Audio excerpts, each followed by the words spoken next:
नमस्कार साथियों, मेरा नाम है आर के सिंह। संस्कृति आईएएस के प्लेसेस इन न्यूज़ प्रोग्राम में आप सभी का स्वागत है। आज हम अपने इस एपिसोड में जिस प्लेस की चर्चा करने वाले हैं वो प्लेस है जम्मू एंड कश्मीर। ये आज सुर्खियों में है क्योंकि भारतीय रेलवे ने जम्मू कश्मीर में नवनिर्मित विश्व के सबसे ऊंचे रेलवे पुल यानी चिनाब रेल ब्रिज का सफल परीक्षण किया है। और जब से भारत ने इस सबसे ऊंचे रेलवे ब्रिज का एक सफल परीक्षण किया है, इस कारण से विश्व स्तर पे इस पूरे ब्रिज की चर्चा हो रही है और इसके साथ ही इस पूरे जम्मू एंड कश्मीर क्षेत्र की भी चर्चा हो रही है। तो इस कारण से आज हम अपने इस एपिसोड में इससे जुड़े हुए जो भी भौगोलिक पक्ष होंगे और जो भी राजनीतिक कह सकते हैं कि सीमा होंगे, उन पर संक्षिप्त रूप से बात करेंगे। चलिए देख लेते हैं। चर्चा में आगे बढ़ने से पहले आपके लिए एक सूचना है। तो संस्कृति आईएएस आप सभी के लिए आईएएस समान अध्ययन फाउंडेशन कोर्स प्रारंभ कर रहा है। ये जो कोर्स है ये प्रीलिम्स और मेंस दोनों को कवर करेगा और ये एक हाइब्रिड कोर्स है, यानी ये ऑफलाइन और ऑनलाइन दोनों मोड पे चलेगा। और प्रवेश के लिए शीघ्र नामांकन करें क्योंकि इसमें जो सीट्स हैं वो लिमिटेड हैं। और इसके बारे में अधिक जानकारी प्राप्त करने के लिए दिए गए नंबर पे आप संपर्क कर सकते हैं। साथ ही जो संस्कृति की वेबसाइट है इस पे भी विजिट कर सकते हैं। तो ये सूचना थी। अब हम बढ़ते हैं अपने न्यूज़ पे कि आखिर किस कारण से जो जम्मू कश्मीर क्षेत्र है वो चर्चा में है। तो एक न्यूज़ आर्टिकल लेते हैं। ये क्या है? तो watch in a first train crosses Chenab rail bridge, world's highest railway bridge. पहले ही हमने बताया कि विश्व के सबसे ऊंचे रेलवे पुल का कह सकते हैं, यानी कि जो चिनाब नदी पर ये ब्रिज बना है, इसका भारत ने सफल परीक्षण किया है। और इसकी सूचना देश के जो रेल मंत्री हैं उन्होंने भी दिया है कि ये इसका पहला सफल परीक्षण है। और इस कारण से अगर हम बात करें तो ये जो रेलवे पुल है ये क्या है कि ये एफिल टावर से भी ऊंचा है। और ये इसलिए भी महत्वपूर्ण हो जाता है कि जिस क्षेत्र में ये बना है, यहाँ पर जो कश्मीर वैली है, जो घाटी क्षेत्र है, वो क्या है कि जब बर्फबारी होता था तो भारत का जो मुख्य खंड है उससे एक तरह से क्या होता था कि ये अलग हो जाता था। और उस दौरान अगर हम बात करें तो एक बड़ी समस्या होती थी कश्मीर वैली के उस पार के क्षेत्र से जुड़े रहने की, वहाँ की सुरक्षा की, वहाँ विभिन्न संसाधनों के पहुँचाने की। और इस दृष्टिकोण से ये कहा जा रहा है कि इस ब्रिज का काफ़ी महत्वपूर्ण रोल हो सकता है आने वाले समय में। चाहे हम बात करें तो कश्मीर घाटी के उस पार जो विभिन्न विकास क्रम हैं, जो परियोजनाएं हैं, उनको ध्यान में रखते हुए, यही नहीं अगर सामरिक स्थिति के दृष्टिकोण से भी देखें तो ये जो कश्मीर वैली के उस पार वाला क्षेत्र है वो भारत के लिए काफ़ी महत्वपूर्ण है। तो आंतरिक सुरक्षा के दृष्टिकोण से भी ये ब्रिज है एक महत्वपूर्ण योगदान भारत के आंतरिक सुरक्षा में दे सकता है। अब बात कर लेते हैं थोड़ा सा इससे जुड़े हुए जो महत्वपूर्ण तथ्य हैं कि आखिर जो ये चेनाब रेल पुल बन रहा है इसकी आखिर मुख्य खास विशेषताएं क्या हैं। तो ये कहाँ पर बन रहा है? पहले हमने बताया कि जम्मू के जो रामबन है इसी में संगलदान और रियासी यहाँ पर एक डिस्ट्रिक्ट है, इसके बीच में ये ट्रेन का पहला ट्रायल कह सकते हैं कि एक परीक्षण था जो क्या हुआ कि सफल परीक्षण रहा, ये पूरा हुआ और ये ट्रेन चिनाब ब्रिज से होकर गुजरेगी। दूसरी अगर बात करें तो ये दुनिया की सबसे ऊंची कह सकते हैं कि ये क्या है कि आर्च ब्रिज है और ये क्या देखेंगे तो एक मेहराब के आकार में है। तो ये भी कह सकते हैं कि ये सबसे ऊंचा एकल मेहराब वाला रेलवे ब्रिज भी है। तो ये महत्वपूर्ण है। इसके अलावा अगर बात करें तो उधमपुर श्रीनगर बारामूला जो रेल लिंक है, ये जो प्रोजेक्ट पहले से चल रहा है उसी का ये एक पार्ट है, यानी उसका ये एक हिस्सा है। और इस रेल ब्रिज को या जो ये पूरा पुल बन रहा है इसके निर्माण में कई कह सकते हैं कि संस्थाएं हैं जिनका अहम योगदान रहा है, यानी उनका सहयोग रहा है। इसमें अगर बात करें तो देश की जो कह सकते हैं कि उच्च स्तरीय शैक्षणिक संस्थान है आईआईटी, उसका भी योगदान रहा है। इसके अलावा अगर हम बात करें तो डीआरडीओ का भी इसमें योगदान रहा है और अन्य जो कह सकते हैं कि इस क्षेत्र से जुड़े हुए भारत के प्रतिष्ठित भारतीय संस्थान हैं उनका भी इस रेल ब्रिज के निर्माण में महत्वपूर्ण योगदान रहा है। तो कह सकते हैं कि एक ये संयुक्त परियोजना है और जिसको मिलकर इन्होंने सफल बनाया है। तो ये हमने देख लिया। अब देखिए इसमें अगर हम पुल की बात करें तो ये जो पुल है इसकी जो लंबाई है वो 1315 मीटर है। तो आप देख सकते हैं कि लगभग 1.3 किलोमीटर इसकी लंबाई भी ठीक ठाक है, यानी लगभग 1.5 किलोमीटर के आसपास इसकी लंबाई है। अगर इसके ऊंचाई की बात करें तो इसकी जो ऊंचाई है वो 330 मीटर, जो एफिल टावर है उससे भी ऊपर है। तो ये क्या है कि काफ़ी ऊंचाई वाला पुल है। और नदी तल से अगर हम बात करें कि इस पुल की जो ऊंचाई है वो कितनी है, तो वो 359 मीटर है। तो आप देख सकते हैं कि ये क्या है कि एफिल टावर से भी ऊंचा कह सकते हैं कि एक मेहराब आकार में बना हुआ पुल है। इसके अलावा अगर बात करें तो ये कितने पिलर्स पे खड़ी है, तो इसमें 17 पिलर्स लगे हुए, 17 पिलर्स लगे हुए हैं। अगर हम बात करें तो ये क्या कर सकता है, तो 25,000 मीट्रिक टन कुल स्टील का इसके निर्माण में इस्तेमाल हुआ है और 40 किलोग्राम तक विस्फोटक झेलने की क्षमता इस ब्रिज की है। तो ये भी ध्यान रखा गया है, चूँकि क्या है कि ये पूरा सेंसिटिव क्षेत्र है, यहाँ पर इस प्रकार की कह सकते हैं कि गतिविधि होने की संभावना होती है, क्योंकि ये पूरा जो कश्मीर वैली घाटी क्षेत्र है यहाँ पर आतंकवादी घटनाएं देखने को मिलती हैं। तो ये भी ध्यान रखा गया है कि अगर छोटी मोटी विस्फोटक घटना होती है तो उससे इसके ऊपर कोई प्रभाव नहीं पड़ेगा। इसके अलावा अगर बात करें तो 485 मीटर ब्रिज का मेन आर्क स्पैन भी इसमें यूज हुआ है और 133 मीटर स्टील पिलर की अधिकतम ऊंचाई इसमें यूज की गई है।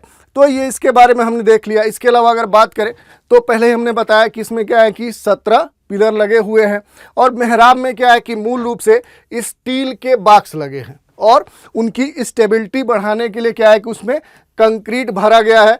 और इस पुल की अगर बात करें कि आखिर लाइफ टाइम एक अनुमानित जो कह सकते हैं कि इसकी आयु कितनी रखी गई है, तो वो 120 वर्ष है।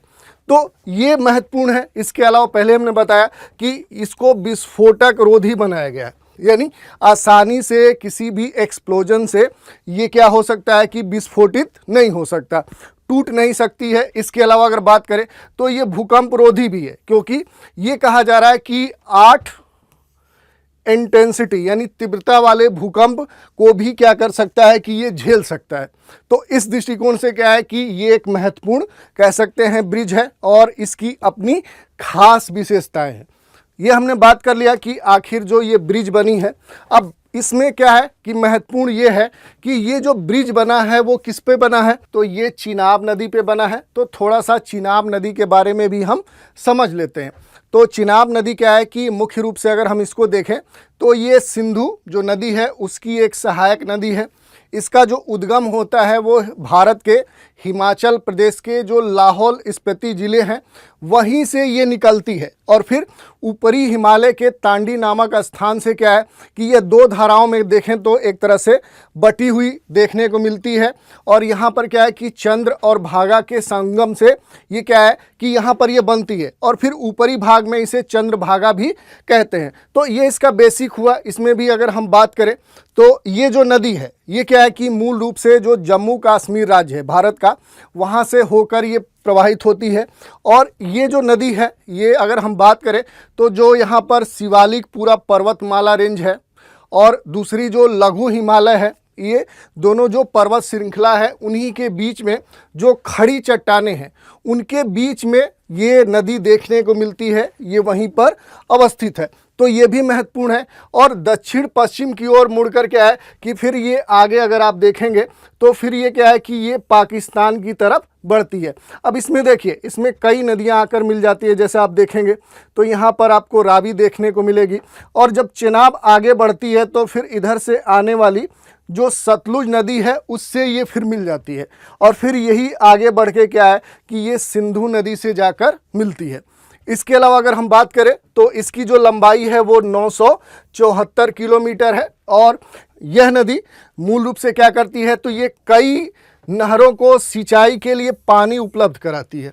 तो इस दृष्टिकोण से देखें तो भारत और पाकिस्तान के बहुत सारे ऐसे क्षेत्र हैं कि वहाँ पर कृषि में जो सिंचाई के लिए जल की उपलब्धता है वो इस नदी के द्वारा उपलब्ध होती है और इस दृष्टिकोण से इसका खास महत्व है।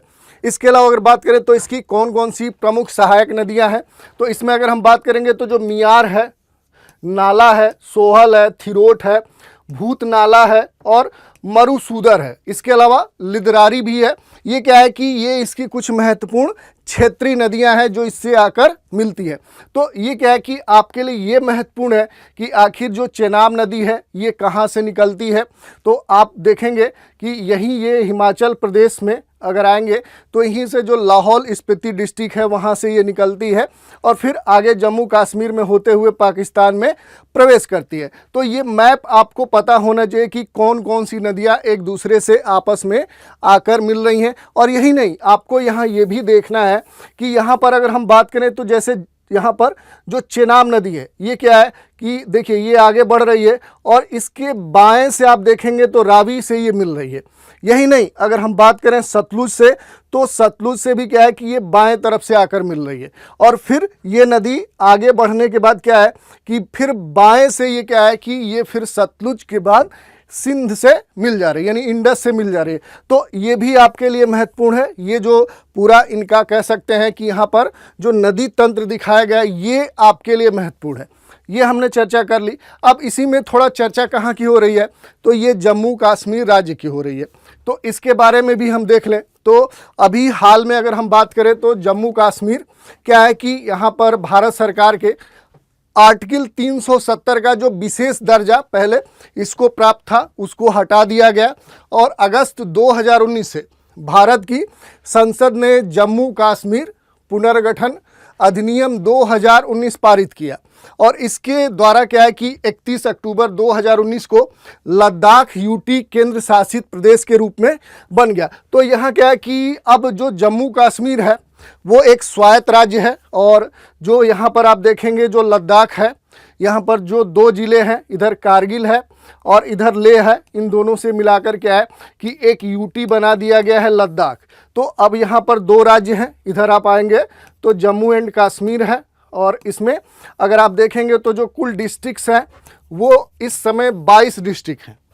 ये अलग बात है कि अभी तक यहाँ पर जो जम्मू कश्मीर का नक्शा है उसमें अभी केवल 20 डिस्ट्रिक्ट दिखाए जा रहे हैं, लेकिन भारत सरकार के द्वारा इसमें पहले से जो मैप बना है उसमें कुल 22 ज़िले हैं। तो हम 22 ज़िले को ही ऑथेंटिक मानते हैं। इसके अलावा अगर हम बात करें तो जो कश्मीर का पूरा क्षेत्रफल है, ये जो भूभाग है ये क्या है कि पश्चिमी हिमालय के पहाड़ों से घिरा है और इसमें आप देखेंगे तो कई सारी घाटियां भी आपको देखने को मिलेंगी। जैसे हम बात कर रहे हैं कि अभी हाल ही में जो चेनाब ब्रिज बना है ये क्या है कि ये कश्मीर वैली के दूसरे पार का जो पूरा क्षेत्र है उसको कश्मीर वैली के दूसरे पार्ट से क्या करेगा, जोड़ेगा, जो कि सामान्य तौर पे जब इस पूरे क्षेत्र में बर्फबारी होती है उस दौरान क्या होता है, अलग पड़ जाता है। तो वैसे ही क्या है कि इस क्षेत्र में आएंगे तो बहुत सारी वैली देखने को मिलेगी। और हिमालय की तलहटी में अगर हम आएंगे तो यहाँ घने जंगल देखने को मिलते हैं और यहाँ पर जो पीर पंजाल रेंज है उसके दक्षिण पश्चिम के निचले जो पुंछ डिस्ट्रिक्ट है और यहाँ पर जो जम्मू के मैदान है वहाँ पर कश्मीर घाटी में अत्यधिक आबादी वाला जो पूरा क्षेत्र है, यहाँ पर आएंगे तो ये पूरा जो क्षेत्र है इसकी जो उर्वरता है, इसका जो उपजाऊपन है वो काफ़ी अधिक है। और यहीं पर अगर हम देखेंगे तो चेनाब, सिंधु और झेलम मुख्य रूप से प्रवाहित होती है। जैसे हमने बात किया तो यहाँ पर क्या है कि मूल रूप से आपको 2-3 नदियाँ देखने को मिलेगी। इधर से झेलम आ रही है, इधर से चेनाब आ रही है, फिर रावी आ रही है और इधर से सतलुज आ रही है। तो ये यहाँ की कुछ महत्वपूर्ण नदियाँ हैं।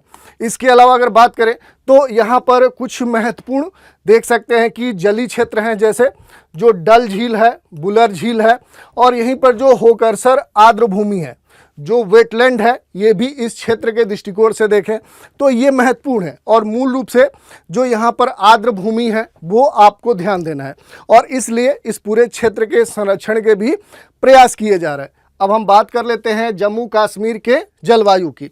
अगर हम यहाँ के जलवायु की बात करें तो यहाँ पर जो ऊंचाई वाले क्षेत्र है वहाँ पर क्या है कि अल्पाइन जलवायु देखने को मिलती है, और यहाँ पर इसके जो निचले इलाके हैं वहाँ पर उपोष्ण कटिबंधीय जलवायु हमें देखने को मिलती है। और इस क्षेत्र में जो पीर पंजाल रेंज है ये एक प्रभावी जलवायु अवरोधक के रूप में कार्य करता है। कैसे कार्य करता है? तो जो मानसूनी हवाएं हैं उनको उच्च हिमालयी जो ढलान है, जो स्लोप है, और कश्मीर की जो मुख्य घाटी है वहाँ तक पहुँचने से क्या करता है, तो ये पीर पंजाल जो श्रेणी है वो रोकने का काम करता है। इसीलिए इसको एक अवरोधक के रूप में भी यहाँ देखते हैं। इसके अलावा अगर बात करें तो इस पूरे क्षेत्र में आएंगे तो आपको बहुत सारे ऐसे प्लेसेस हैं जो आपके परीक्षा के दृष्टिकोण से महत्वपूर्ण है। जैसे इस क्षेत्र में आएंगे तो जो पर्वतों का क्रम है, जैसे अगर आप देखेंगे तो ट्रांस हिमालय आपको देखने को मिलेगा, फिर काराकोरम रेंज देखने को मिलेगा, इसके बाद लद्दाख रेंज देखने को मिलेगा, फिर आएंगे तो जास्कर रेंज देखने को मिलेगा, और इसके बाद आपको ग्रेटर हिमालय देखने को मिलेगा, और फिर इसके और साउथ में आएंगे तो यहाँ पर पीर पंजाल रेंज देखने को मिलेगा। तो ये इनके जो उत्तर से दक्षिण का जो क्रम है ये आपके लिए महत्वपूर्ण है। इसके अलावा अगर बात करें तो यहाँ पर जो पिक्स हैं, जैसे आप देखें तो यहाँ पर K2 है, तो ये आपसे पूछ लेता है कि जो K2 है इसकी अवस्थिति कहाँ पर है, या यहाँ पर जो महत्वपूर्ण पासेस हैं, जो दर्रे हैं, उनकी भी अवस्थिति राज्यवार आपके लिए महत्वपूर्ण है। अब हम जम्मू कश्मीर के वाइल्ड लाइफ की चर्चा कर लेते हैं। तो हिमालय की तराई में अगर हम आएंगे तो यहाँ पर उष्णकटिबंधीय पर्णपाती जंगल हमें देखने को मिलते हैं। यही नहीं, यहाँ से आगे बढ़ेंगे तो कश्मीर घाटी में समशीतोष्ण जंगल हमें देखने को मिलते हैं, और जो लद्दाख और गिलगित बाल्टिस्तान वाला क्षेत्र है यहाँ पर आएंगे तो अल्पाइन घास के बड़े बड़े मैदान हमें देखने को मिलते हैं। तो ये जो तथ्य हैं ये आपके लिए महत्वपूर्ण है। यही नहीं, यहाँ पर ऊंचाई वाले क्षेत्रों में जाएंगे तो वहाँ पर अर्ध पर्णपाती पुष्प प्रजातियाँ भी भारी संख्या में हमें देखने को मिलती है। और कश्मीर वैली में आएंगे तो यहाँ पर जो दाचिंगम राष्ट्रीय उद्यान है उसकी अवस्थिति भी आपके लिए महत्वपूर्ण है। और ये जो राष्ट्रीय उद्यान है ये मूल रूप से जो कश्मीरी हिरण है और यहाँ पर जो काले भालू हैं उनके लिए ये खास तौर पे जानी जाती है। यही नहीं, हिमालयी भूरे जो भालू हैं वो देवसाई राष्ट्रीय उद्यान में मूल रूप से देखे जाते हैं, और यहीं पर हिम तेंदुए लद्दाख के जो यहाँ पर हेमिस राष्ट्रीय उद्यान है वहाँ पर देखने को मिलते हैं। और यहीं पर एक खास प्रकार की कह सकते हैं कि जो कस्तूरी मृग देखने को मिलते हैं जिनकी अपनी खासियत है वो भी इसी क्षेत्र में देखने को मिलते हैं।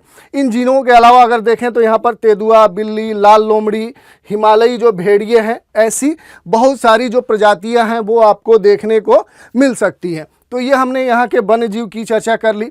अब आज के चर्चा पर एक प्रश्न की भी चर्चा कर लेते हैं। प्रश्न क्या है कि नीचे दिए गए निम्नलिखित राज्यों पर विचार कीजिए। पहला है दिल्ली, दूसरा है हिमाचल प्रदेश, तीसरा है पंजाब, चौथा है उत्तराखंड।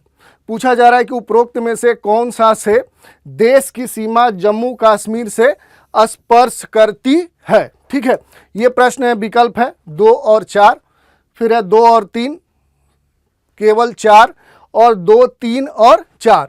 तो इस तरह से आज हमने चर्चा कर ली कि जम्मू कश्मीर में जो विश्व का सबसे ऊंचा रेलवे पुल चिनाब रेल ब्रिज का सफल परीक्षण हुआ है, और यहाँ से जुड़े हुए क्षेत्र से जो भी महत्वपूर्ण तथ्य थे उन पर भी हमने चर्चा की। तो आज के इस एपिसोड में इतना ही। अगले एपिसोड में एक नए प्लेस के साथ फिर मिलेंगे। तो आज आप हमारे साथ बने रहें, इसके लिए धन्यवाद।